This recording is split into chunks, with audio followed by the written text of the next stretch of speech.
नमस्कार दोस्तों, स्वागत है आपका मेरे चैनल पे। दोस्तों, जैसा कि आप जानते हैं कि हमारे यहाँ पर प्रोजेक्ट 75 के तहत 6 स्कॉर्पियन सबमरीन बन रही हैं। ये कन्वेंशनल सबमरीन है। इसके अलावा इंडिया का एक डीजल इलेक्ट्रिक न्यूक्लियर सबमरीन बनाने का भी विचार है और इसके अलावा हम बैलिस्टिक मिसाइल न्यूक्लियर सबमरीन भी बना रहे हैं, जैसे कि INS अरिहंत और INS अरिघात, और इसके आगे भी और सबमरीन आएंगी।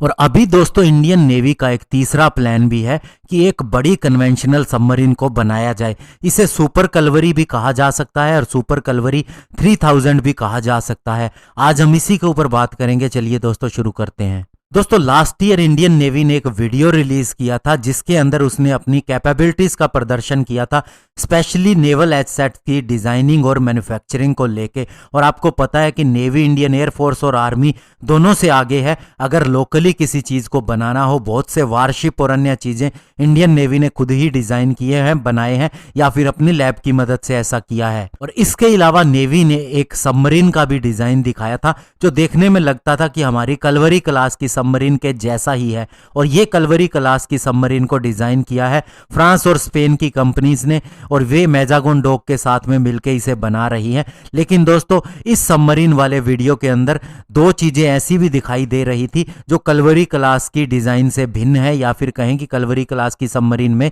नहीं है। इस सबमरीन को सुपर कलवरी भी बोल दिया जाता है। जैसे हमारा सुखोई 30 MKI को सुपर सुखोई में बदलने का प्लान है, तो उसी तरह से ये भी एक सुपर कलवरी सबमरीन हो सकती है जो पहले वाली से ज्यादा मॉडर्न भी होगी और साथ ही इंडिजिनस भी होगी। इसके अंदर दो चीजें मुख्यतः देखने को मिली। एक fuel cell based air independent propulsion system जिसके ऊपर DRDO ऑलरेडी काम कर रहा है और इससे ज्यादा समय तक ये पानी में रह सकती है। और दूसरी चीज ये थी, इसके अंदर 4 सेल वाला वर्टिकल लॉन्च सिस्टम भी था जिससे 8 मिसाइल को लॉन्च किया जा सकता है।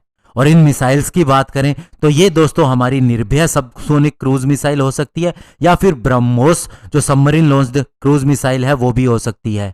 और ये कलवरी क्लास की सबमरीन से साइज में भी काफी ज्यादा बड़ी थी और इसके डिजाइनिंग के अंदर भी काफी ज्यादा चेंजेस थे। और अभी जो कलवरी क्लास की सबमरीन हमारे पास है उसकी लेंथ लगभग 66 मीटर है, लेकिन इसकी अगर लेंथ की बात करें तो ये 100 मीटर से ज्यादा हो सकती है। और साथ ही इसकी डिस्प्लेसमेंट की क्षमता भी 3000 टन हो सकती है, इसीलिए इसे सुपर कलवरी 3000 भी बोला जा रहा है। और इसके अलावा आपको पता है कि हमें 6 कन्वेंशनल सबमरीन बनानी है जो डीजल इलेक्ट्रिक होंगी और अटैक सबमरीन होंगी प्रोजेक्ट 75I के तहत। तो उसी के लिए फ्रांस ने हमें स्कॉर्पियन प्लस क्लास की सबमरीन का डिजाइन भी पेश किया था जिसकी डिस्प्लेसमेंट क्षमता 3000 टन होगी। तो दोस्तों, आने वाले समय में ये देखना काफी इंटरेस्टिंग रहेगा कि नेवी जो 6 एडवांस सबमरीन के लिए RFP यानी रिक्वेस्ट फॉर प्रपोजल इश्यू करेगी प्रोजेक्ट 75I के तहत, तो उसमें किन कंपनीज को इन्वाइट किया जाता है।